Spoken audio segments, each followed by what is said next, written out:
अरे अभी भी जाग जाओ, टाइम है। अगर कुएं में बाल्टी गिर जाए और उसकी थोड़ी सी रस्सी बाहर रह जाए जो हमारे हाथ में हो, तो वो बाल्टी कुएं में गिरी नहीं है। उस रस्सी को खींच के भरी बाल्टियां बाहर निकाल सकते हो। वो बहुएं याद करे उस दिन को, जिस दिन वो चूल्हे के पास खड़ी थी और उसे गर्मी लग रही थी, या वो खेत में काम कर रही थी, उसे पसीना आया हुआ था, और उस दिन वो सोच रही थी कि काश मुझे एक मौका मिल जाए तो मैं टीचर बन जाऊं। कितने पेपर दोगे तुम? हमारा तो लक नहीं है जी। क्या होता है लक? अभी मौका है ना लक बनाने का। अरे तुम्हारा अच्छा लक है, तभी तो तुम्हें इतनी बड़ी भर्ती देखने को मिल रही है, इतना बड़ा एग्जाम तुम्हारे सामने आ रहा है। ये तुम्हारा लक है, इसलिए आ रहा है।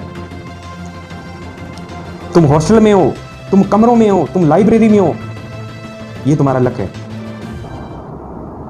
नमस्कार, मैं प्रमोद सिंवर। काफी दिनों से आप लोगों से बात नहीं हुई। पिछले कुछ दिनों से काफी फोन कॉल्स थी, तो मुझे लगा कि जल्दी आप लोगों से मुझे बात करनी चाहिए। पिछले कुछ दिनों से कुछ बच्चों के फोन आ रहे थे। उन कॉल्स ने मुझे बहुत ही असहज कर दिया। असहज किस लिए कर दिया कि उनमें से कुछ बच्चे ये पूछ रहे थे कि सर रीट का पेपर होगा?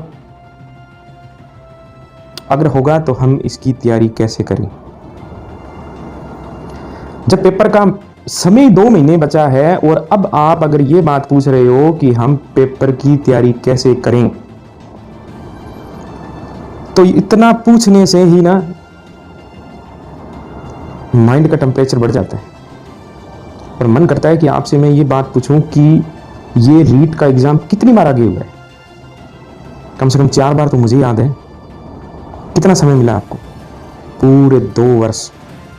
और 2 वर्ष ही क्यों, पिछला एग्जाम 2018 में हुआ था, अभी 2021 चल रहा है, यानी लगभग आपको समय मिला 3 वर्ष से ज्यादा। और आज आप ये पूछ रहे हो कि एग्जाम होगा कि नहीं होगा? अगर होगा तो हम इसकी तैयारी कैसे करें?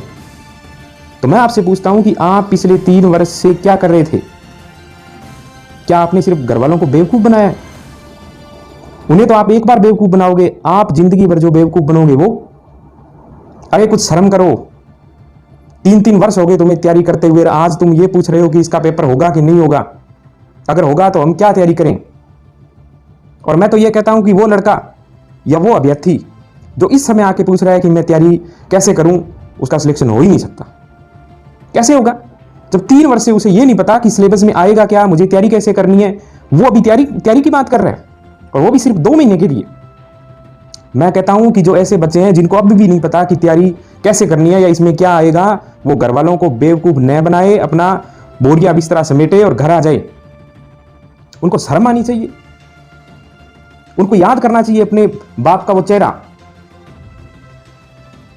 जो किस तरह की परेशानी झेलकर आपको पैसे दे रहे हैं, आपको सुविधाएं दे रहे हैं, और आप ये पूछ रहे हो कि इसका पेपर कब होगा, या पेपर होगा अभी कि नहीं होगा, और होगा तो हम इसकी तैयारी कैसे करें। तुम्हें शर्म आनी चाहिए। 2-2, 3-3 साल हो गए तुम्हें घर से बाहर बैठे हुए। और वो एक जिससे मैं बात कर रहा हूं, वो क्या कह रहे हैं कि इन रूम में मुझे गर्मी लग रही है, मुझे वो हॉस्टल चेंज करना है, मुझे लाइब्रेरी चेंज करनी है। अरे यार तुम कर क्या रहे हो?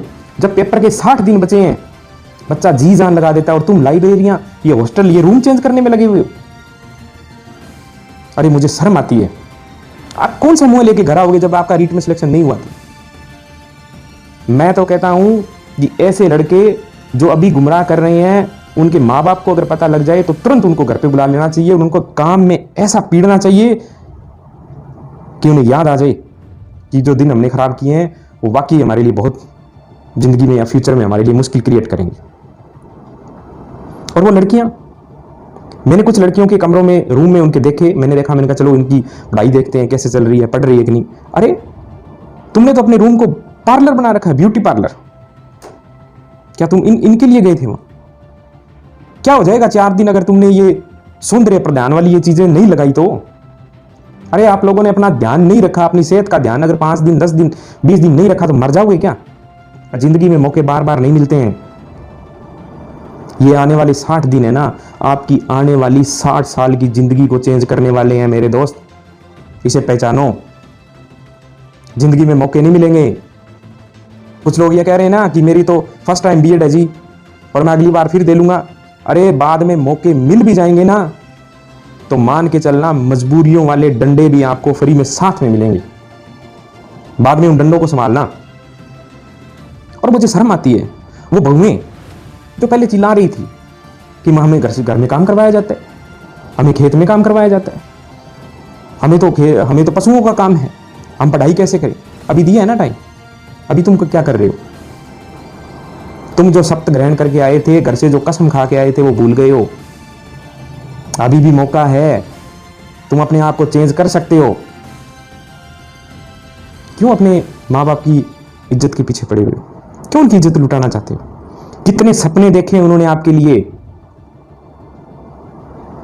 आप जब गांव जाते हो, रीट का पेपर जो दे रहे हैं ना, वो 80 से 90% वो बच्चे हैं जिनके माँ बाप या तो मजदूरी कर रहे हैं या खेती कर रहे हैं या वो मिडिल परिवार के हैं। अरे तुम्हारे बाप ने कितनी तकलीफें देख के तुम्हें बीएसटीसी बीएड करवाया है। आज उसका कर्ज का थोड़ा सा हिस्सा चुकाने का समय है ताकि तुम्हारा बाप सर उठा के चल सके, लोगों को कह सके वो कि मेरा भी आज बेटा कामयाब हो गया। लेकिन तुम नहीं होगे, नहीं सुधरोगे। घर से तो बड़ी बातें कर रहे थे कि मुझे एक बार मौका दे दो, मैं इस बार रीट निकाल दूंगा, मैं ये कर दूंगा, मैं वो कर दूंगा। अभी 2-3 दिन पहले आरएस का रिजल्ट आया ना, देखा कितने छोटे छोटे बच्चे लगे। तुम्हें शर्म आनी चाहिए, कम से कम उन्हें भी सीख लो। मैं ऐसे बहुत सारे बच्चों को जानता हूं जिनके हाथ से 2018 रीट निकल गई थी। अरे तुम तो कम से कम डूब मरो। कितने पेपर दोगे तुम? हमारा तो लक नहीं है जी। क्या होता है लक? अभी मौका है ना लक बनाने का। अरे तुम्हारा अच्छा लक है तभी तो तुम्हें इतनी बड़ी भर्ती देखने को मिल रही है, इतना बड़ा एग्जाम तुम्हारे सामने आ रहा है। ये तुम्हारा लक है, इसलिए आ रहा है। तुम हॉस्टल में हो, तुम कमरों में हो, तुम लाइब्रेरी में हो, ये तुम्हारा लक है। जिनका लक नहीं है ना, वो रोड पे सड़कों पे घूम रहे हैं, वो तरस रहे हैं कि काश हमें भी किसी ने बीएड करवाई होती या बीएसटीसी करवाई होती तो मैं भी अध्यापक बन जाता। हम तो अपने बाप की रोटियां डुबोएंगे, हम नहीं पढ़ेंगे। जब रिजल्ट आएगा ना रीट का, तभी अपना मुंह पिलपिला सा लेके अपने बाप के सामने जाओगे, बताओगे उसे मेरा 1 नंबर से रह गया। अरे कौन पूछता है तुम्हारा 1 नंबर से रह गया तो क्या हो जाएगा? तो स्पेशल अवार्ड मिलेगा तुम्हारे 1 नंबर से रह जाओगे तो? कोई नहीं पूछने वाला। जब आने वाली पीढ़ियां, तुम्हारे बच्चे तुमसे पूछेंगे ना कि पिताजी उस फला मेरे दोस्त का फादर तो है टीचर है, उसकी मम्मा टीचर है, आप क्यों नहीं लगे? क्या बताओगे उन्हें? कि मैं पढ़ा ही नहीं था, मैं गया था लेकिन चक्कर मार के आ गया, मैंने पढ़ाई नहीं की, अब दिहाड़ी कर रहा हूं। तब मजे आएंगे। अरे इस कोरोना ने बहुत लोगों को बहुत कुछ सिखाया है, लेकिन हम नहीं सीखेंगे। जो अपने प्राइवेट बिजनेस को लेके खुश हो रहे थे ना कि हम प्राइवेट में ये कर रहे हैं जी, हम इतने पैसे ले रहे हैं, हम उस कंपनी में हैं, हम वहां हैं, हम टीचर नहीं बनेंगे। टीचर का क्या है? टीचर की क्या औकात है? 2 साल में उन सब की औकात सामने आ गई। बहुत अच्छा फ्यूचर तुम्हारा रास्ता देख रहा है, लेकिन हम नहीं चलेंगे। अरे अभी भी जाग जाओ, टाइम है। अगर कुएं में बाल्टी गिर जाए और उसकी थोड़ी सी रस्सी बाहर रह जाए जो हमारे हाथ में हो, तो वो बाल्टी कुएं में गिरी नहीं है। उस रस्सी को खींच के भरी बाल्टियां बाहर निकाल सकते हो। मौका है, 2 महीने हैं, दिखा दो तुम। ये किताबों की औकात क्या है?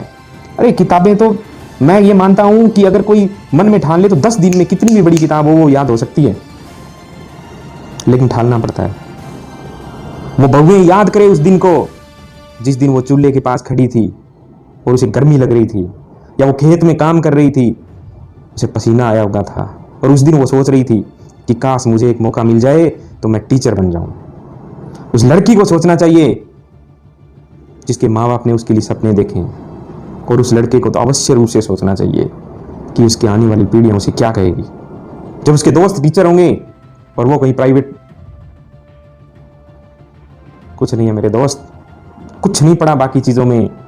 ये सोना मोना, ये मेरे बाबू सब यहीं रह जाएंगे। मौका है, फिर मैं बोल रहा हूं, ये लास्ट मौका है। दिखा दो कि तुम में ताकत है, तुम कर सकते हो। अरे जो लगे हैं उनके कोई सींग थोड़ी है। क्या है उनके पास? ऐसा क्या है जो तुम्हारे पास नहीं है? तुम सबसे बेस्ट हो, तुम कर सकते हो, और इस बार करके दिखाना है तुम्हें। तुम कर सकते हो, तुम हार नहीं सकते।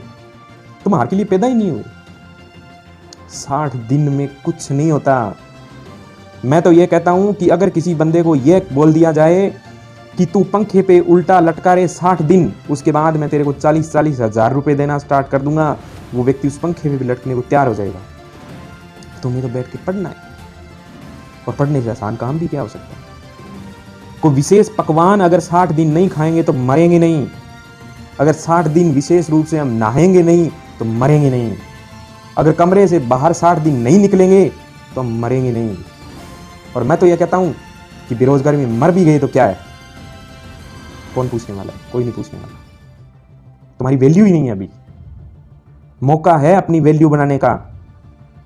मैं फिर कहता हूं, ये लास्ट मौका है। मौके मिलेंगे ना तो डंडों के साथ मिलेंगे। ये लास्ट मौका है मेरे दोस्त, छोड़ना नहीं है इस बार। कोई रीट की औकात नहीं है। जब लोग IAS, IPS, RS जैसे पेपर निकाल देते हैं तो रीट क्या है? कुछ भी तो नहीं है। 150 क्वेश्चन आने हैं, वो भी नेगेटिव मार्किंग नहीं है। अगर फिर भी नहीं आती है ना तो इस बार फिजूली बिस्तरा समेट लेना, घर आ जाना, किताबें बंद कर देना। इससे बढ़िया मौका तुम्हें मिल नहीं सकता। ये ज़िंदगी चेंज करने वाला टाइम है, जाना नहीं चाहिए आज से। जय हिंद। अगली बार जब मैं आपसे बात करूँगा तो मैं आशा करता हूँ कि बहुत बढ़िया से आपका पेपर रहा होगा। Thank you. परों को खोल,